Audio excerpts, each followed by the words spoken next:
Before we go on and take a look at where Taiwan has got to today, what potential problems await Taiwan in the future, let me first stop a second and look back over the course. This course on Taiwan's modern economic development is, I think, a little different than most courses on economic development. I think most courses on economic development think of the potential student as a potential economic policy maker.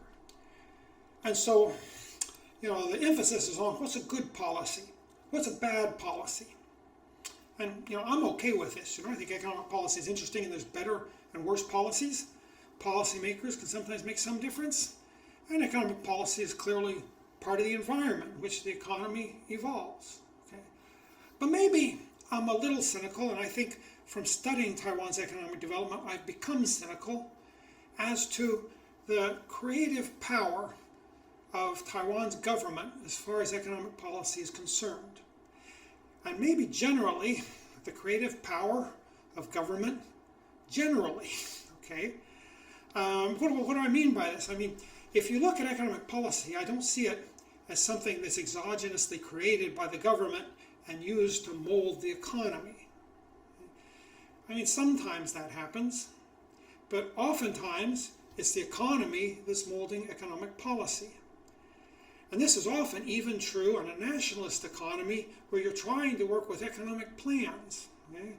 And economic plans are often superseded by changes that just occur naturally in the economy. So yes, economic policy and economic state, they're neither one exogenous.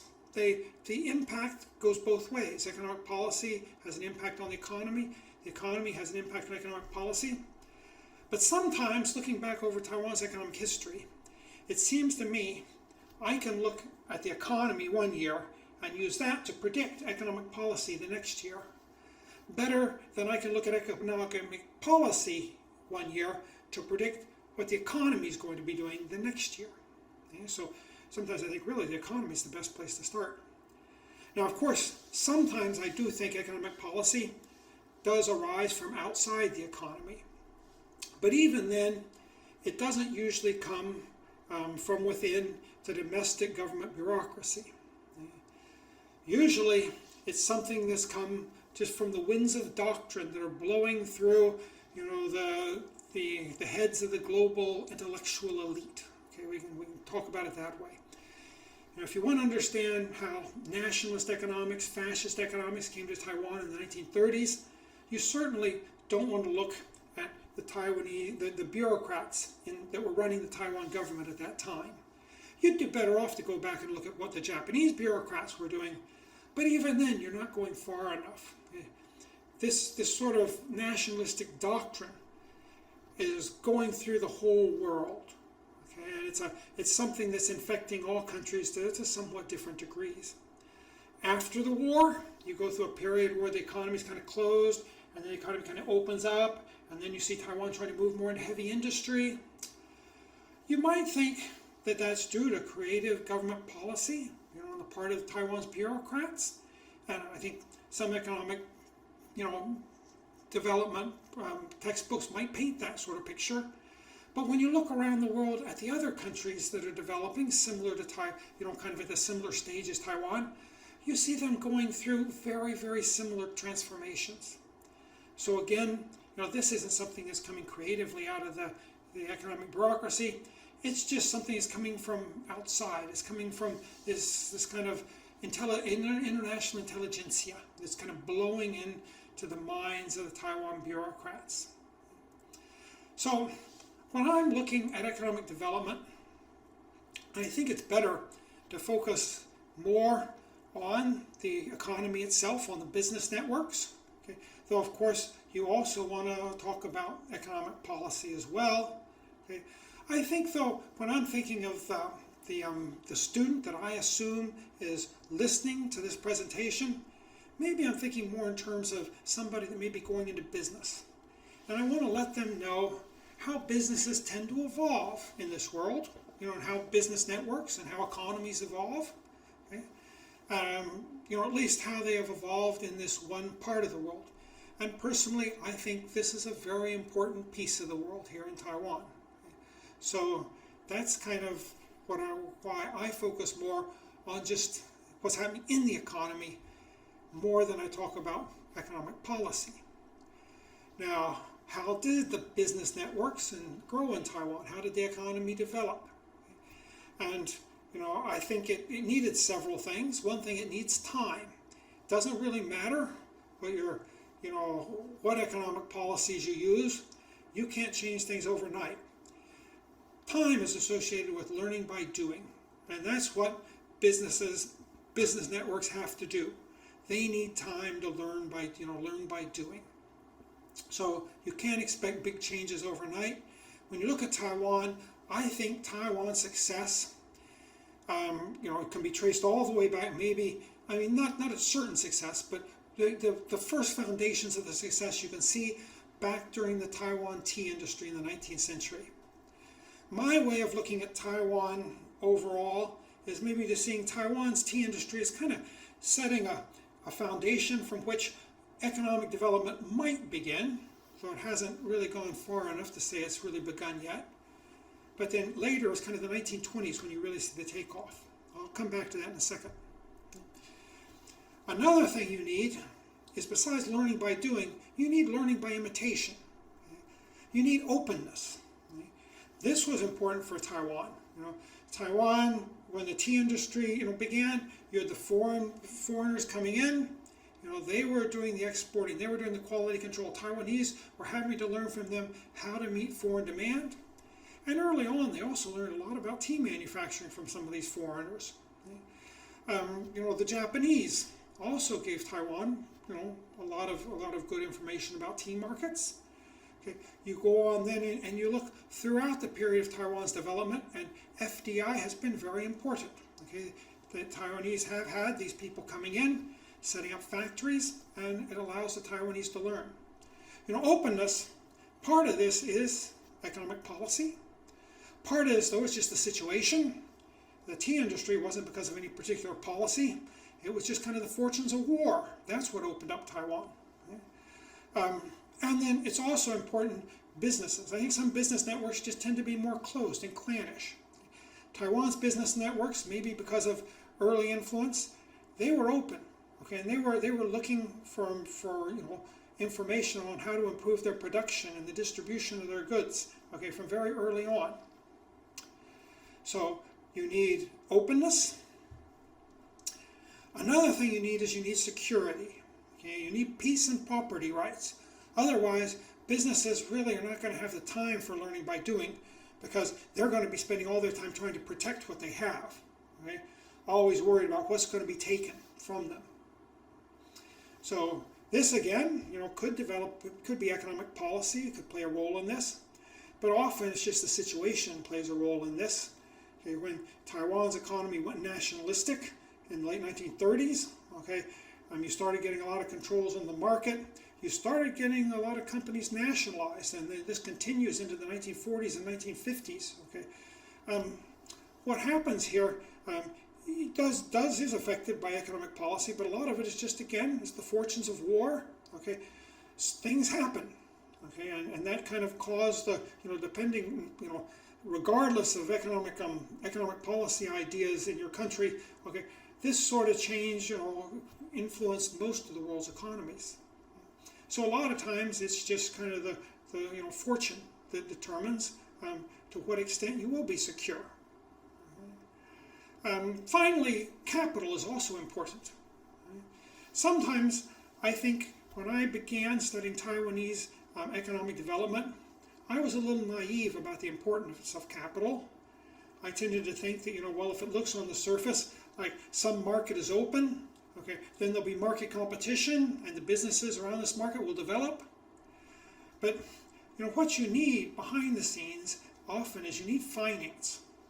So it's very important what sort of finance you can get, how much finance you can get. Taiwan has been pretty lucky. In the late 19th century, it got finance, mainly from the Hong Kong and Shanghai Bank. Finance that's indirectly coming from the West. That kind of set up a foundation that Taiwan maybe had a chance to develop from. I tend to think the development really kind of starts taking off in the 1920s when the Japanese, and again, this isn't a matter of economic policy as much as it is just things happening. There's World War I. There's too much capital coming in. They've got to find some way to make money off of this. And they end up almost accidentally finding the Taiwanese. Okay? And so capital starts flowing into Taiwanese hands. Okay? That's important. Okay, the Taiwanese businesses now start having capital they can use, and that's going to set them up. They're growing now, and although this period of nationalistic economics in the late 1930s through the 1950s is going to be something of a setback for Taiwan's economic growth. Okay? The Taiwan business networks survive, and then when kind of the winds of change blow again, and economies start opening up, and you have better transportation, better communications, Taiwan's businesses are in a position to take off, okay, and to grow into what they have become today. So capital is quite important, and Taiwan has been pretty fortunate in this sense. And it's not just a matter of how much capital you have. It's also important, what type of capital you have. What sort of people can get the capital. And it seems like Taiwan has had a situation where even though capital is always easier for the state-owned enterprises and the big companies with good political connections to get hold of, okay, small businesses in Taiwan have had better access to capital than small businesses in most of the world. Okay? So this has also kind of shaped the way Taiwan develops.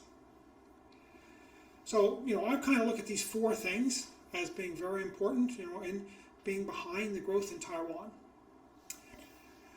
Okay, let's go on now and kind of look at Taiwan today. First, I want to look at income, Taiwan's GDP, okay, gross domestic product per person. If you get nominal GDP, and you compare Taiwan with some of the countries around here and also with the US and the European Union, okay, you can see that the US is kind of way far ahead. Okay. The US has kind of been diverging from the rest of the world for the last 20, 30 years or so, though I don't know if the US economy is doing so well, or a lot of the rest of the developed world has just been doing a bit worse. The EU is at about 40,000, about half of what you see for the US. Japan about $35,000, Taiwan almost 34,000.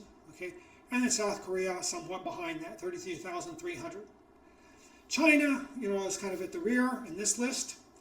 Okay, some people have actually told me that they think China is richer than Taiwan, and that's really nonsense right now in 2023. Okay. It is true, though, that China has been putting lots of money into infrastructure recently. A lot of Taiwan's infrastructure is much older than Chinese infrastructure. So if you just kind of walk into a big city like Shanghai and you compare it to Taipei, you do see a lot more new shiny stuff, okay, in Shanghai than you'll see in Taiwan. You look underneath the surface, though, it's still clear that Taiwan is quite a bit richer than China. It looks like Taiwan is also still richer than South Korea, though there has been some years that the South Korean nominal GDP was above that of Taiwan.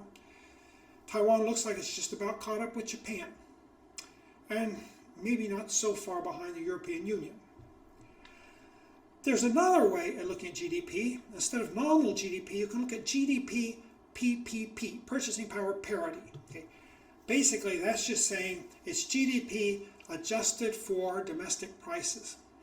Some places may have lots of money, lots of income, but everything there is expensive, so that people really can't live that well. And in general, we find poorer countries are cheaper.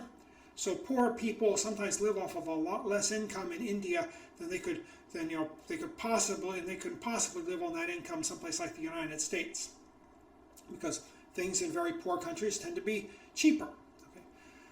Well, when you try to control for prices, Taiwan looks fantastic. I want to very quickly say, I don't believe this. Okay.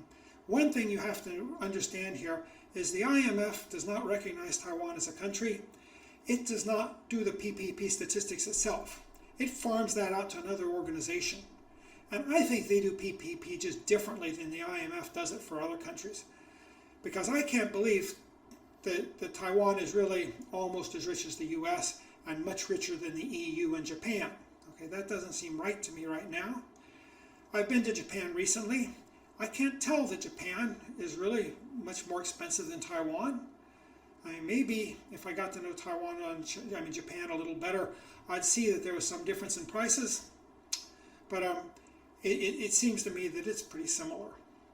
I've heard South Korea is more expensive than Taiwan, so I think Taiwan maybe is, richer than South Korea. Okay. Could Taiwan be richer than the EU? I actually haven't been to Europe, and so maybe if you're European, you might have, and you've been to Taiwan, you might have an opinion on this. I mean, I've heard that Europe can be pretty expensive. Okay, but is it really expensive enough that the average person in Taiwan can live better than the average European? I don't dare have an opinion on this. You can see that a country like China also has a big growth in its GDP per person if you do it PPP. Okay, but really it doesn't. I don't think it grows quite as much as Taiwan does. And so Taiwan looks even better than China. If you're using this GDP PPP per person. If you go on and look at like saving as a percent of GDP, okay, I think this is interesting, okay, because what you see is that Taiwan's saving is high. Okay, now the highest here is China. Okay, China is known for its huge saving. Okay, Taiwan doesn't have that much saving. It is a little bit more saving than South Korea. That's another country that's known for high saving. My impression is that when you have fast-growing economies, often what happens is people make more and more money and their incomes are growing pretty fast, but maybe you've got to kind of learn how to consume. Or to be a little cynical about it, maybe you have to get addicted to consumption. Okay, so your consumption doesn't keep up with your income and you do get these big amounts of saving. Okay? But you can see that Taiwan is moving up, compared to say the EU and Japan. Okay, and Taiwan's saving is higher. Okay, so Taiwan is accumulating capital very quickly. This is a good thing for Taiwan, I think, generally. Okay, I mean, as we look in the future, we're going to see that Taiwan is going to be an aging population, but Taiwan will have a lot of saving. And if you look at government debt, you can look down this list for government debt. You can see Taiwan has the lowest government debt. Okay? So this is important. Okay, as economies age, okay, maybe populations might be falling. You won't have this big debt for Taiwan to have to shoulder. You see a considerably larger debt for South Korea, though South Korea also has a reasonable debt load. China, 77%, though actually for China, local government debt is usually considered a bigger problem than central government debt. So China is probably in worse situation than this would tell you. Okay, but you can see that Japan and the US have these very high debts. Okay? And over time, this may be a problem for the economy. Okay? I mean, you can always pay off the debts, maybe by printing money, but then you get a huge inflation and that lowers everybody's wealth. You can, we'll talk about a little bit later, what this debt might do in the future. Okay? But Taiwan looks pretty good in this situation. Okay. It's got a very high rate of saving, and the government has a pretty low debt. And in fact, over the last few years, the debt as percent of GDP has actually been falling. The current account as percent of GDP basically lets you know the saving that's flowing abroad. Could be FDI. It could also just be, you buying American stocks or buying American bonds. Okay? Buying these sort of products from any other country. What you can see here is Taiwan is very much, has the largest flow of saving leaving Taiwan. Okay? And this flow of saving out of Taiwan, most of it now seems to be done by business and individuals. Okay? During the bubble, it was the government that was doing, I think, most of the saving and stockpiling, the foreign exchange for its own purposes. Okay? Now I think in Taiwan, most of the saving I think is coming from decisions made by individuals and businesses. Now you can look at this two ways. Okay? you could look at this and say, well, Taiwan is saving a lot, and a lot of the saving they're kind of putting in the bank abroad. And if Taiwan ever gets into a problem, maybe it's an aging population and people don't have children to support them, and Taiwan's not doing as much production as they used to do, they can bring the saving back into the country and live off of that. Okay? So this may be a good thing. Okay? On the other hand, though, you could ask, why isn't this saving staying in Taiwan? Why isn't some more of this money being invested in Taiwan? And it does look, from what I'm going to show you in the in a minute, that it seems like there should be good investment opportunities in Taiwan, but people don't seem willing to put their money here now. Okay, so is this outflow of capital good or bad? I guess maybe it's a little bit of both. Okay, but it worries me a little bit. Okay, education and wages. Okay.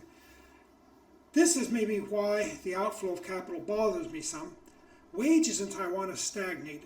Okay. They've been stagnated about $1,400, $1,500 per month. This is U.S. dollars a month. Okay. They've been stagnating like this for maybe 20 years. Okay. Lately, there has been some increase in wages, but it's not a very fast growth in wages. Okay. So, you have Taiwan's GDP seems to be growing. It looks pretty good compared to a lot of other countries. But this sort of salary, these wages, they don't look very impressive. Okay, this seems to be a problem. Okay. In Taiwan, also now, you're getting the large majority of people, young people, are getting degrees in higher education. They're going to college. Okay, education is very cheap in Taiwan, though. If you listen to politicians, they sometimes talk about it being too expensive. But if you're from the United States, you're just kind of shocked at how cheap it is here to go to school. Okay. The problem, though, is that a lot of the quality is low. Taiwan has had a policy of expanding its higher education quickly, and a lot of the people that are now getting higher education, maybe they would have invested their time better, learning the trade. Okay. Also, it's hard to get that many good teachers.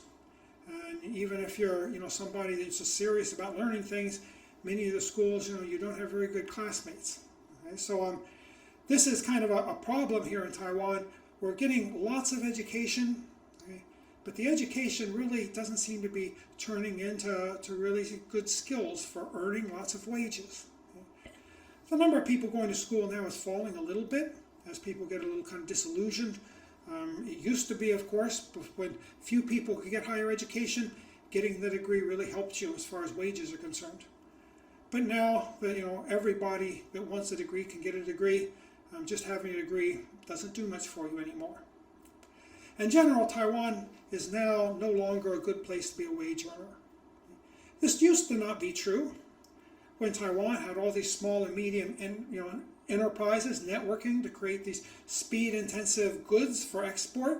Okay, they were willing to accept higher wages in Taiwan to keep producing these goods here because they wanted to be part of the network. And for what was most important for them was speed. If wages raise cost a little bit, they don't like that, but they can withstand that.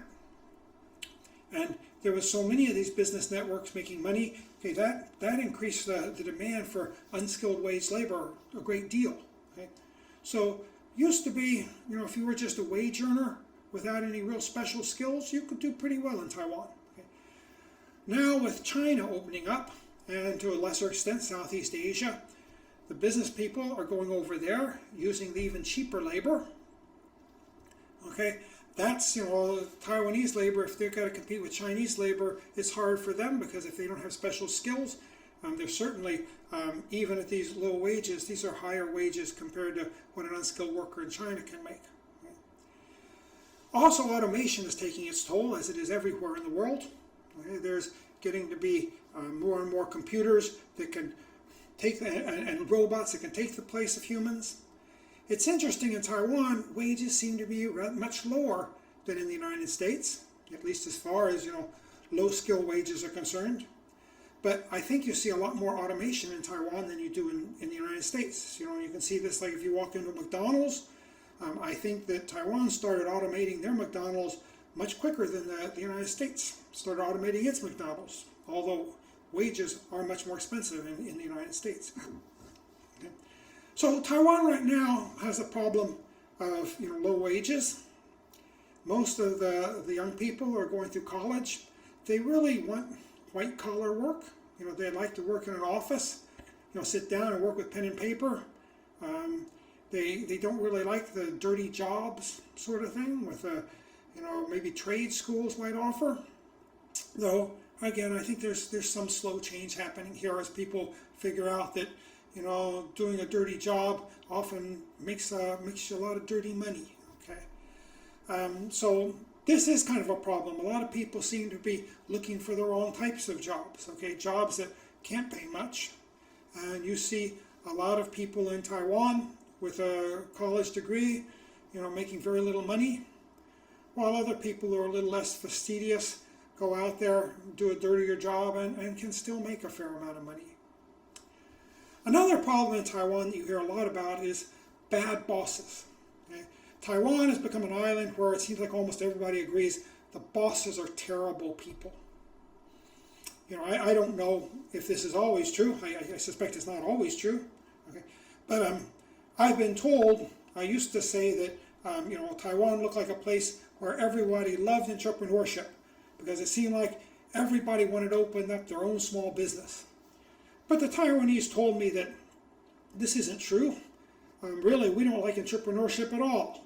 We'd rather have a nice, safe job with a nice, safe salary, preferably maybe in the government bureaucracy. The problem is the bosses here are just so terrible. If you want any chance of living a happy life, you don't have any choice but to try to be your own boss.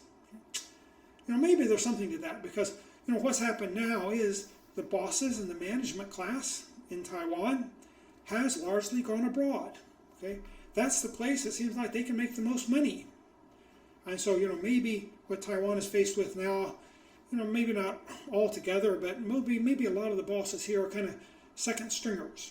People that aren't that good at managing people. Okay, that's a possibility. So we've got all this saving going into a lot of the saving being done in Taiwan.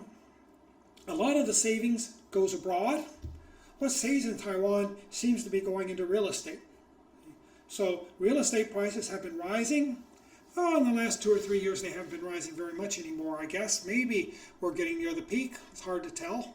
But we wonder sometimes with all these people that have low wages, and there's not a lot of good bosses out there to compete with. Shouldn't it be that people could take their money and invest in starting companies in Taiwan, okay, and get the economy going better so that wages will start rising? Okay, but instead, the money seems to be going into real estate. What's happening here? I mean, it is possible, of course, that Taiwanese labor just is no longer any good. Some bosses might tell you that.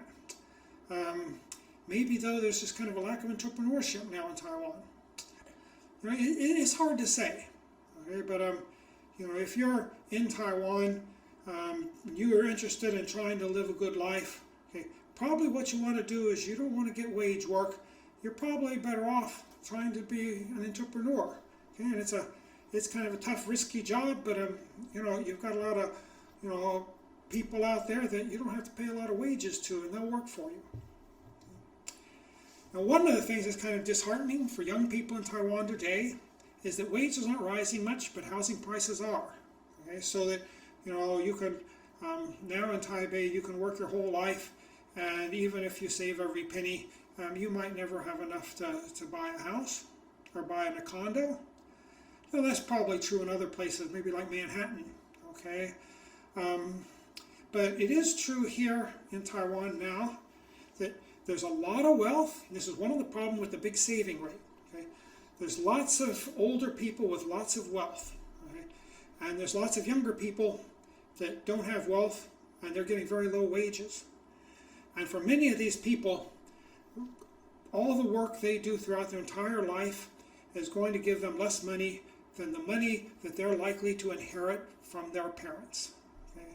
And so success seems to depend, less on hard work and more on, just, who you were born to. Okay? This is kind of disheartening, and yeah, we'll have to see, we'll have to see how it works out eventually. I don't know. If you're looking around at the economy today in Taiwan, okay, one thing I see that gives me some hope, okay, is that, there may be kind of a return more to flexibility. Now, my impression is that in manufacturing, Taiwan has become less and less flexible. Okay, there's, I said for flexible manufacturing, if you're going to do something speed intensive, you need to be able to open and close factories really quick. Okay, you can't have a lot of regulation. Well, I think the route the government has decided to take is they want to become more and more like the developed world, and so they're trying to increase regulations, and of course this brings about some good things. Maybe workplaces get safer, maybe the environment gets a bit cleaner, but it is a problem in that I don't think you would want to try to have a situation in Taiwan today where you are trying out a new speed-intensive manufacturing industry. So, this is a problem, and people today in Taiwan, I think most of them do still dream of just having a steady government job. Okay? But what you do see is in the service sector, you see a return to flexibility. Okay? And I think you see this through much of the world, but my impression is that maybe you see more of it in Taiwan than you see in most other places. Okay? You have people delivering food 16 hours a day, working to make, big salaries. And of course, some people will say, in the long run, there's nothing to that. You can't keep doing this and keep making money year in and year out until you're old. Okay, doing this sort of grudge labor. Okay, but the economy is quickly changing, and it changes quicker every day. So nobody can really keep doing the same thing forever. Okay, in the modern economy, okay? These people, they see an opportunity. Okay, people need food delivered, and they jump into it. And they're willing to work really hard to make pretty good wages. Of course, they're giving up a lot of leisure time. You also see, people working for views online, YouTubers. This seems to be extremely popular. Again, there's kind of this movie star effect where everybody has heard of the successful YouTubers. The large majority of YouTubers never really make enough to have, to help them at all. Okay? And yet again, here is a situation where people are trying to look for ways to kind of become their own boss. And there are some, people out there succeeding. And, this is, again, it's kind of flexible. You get to do whatever you decide to do. Okay? So, during the period where manufacturing was done for, manufacturing these speed-intensive goods for export, we had living rooms as factories.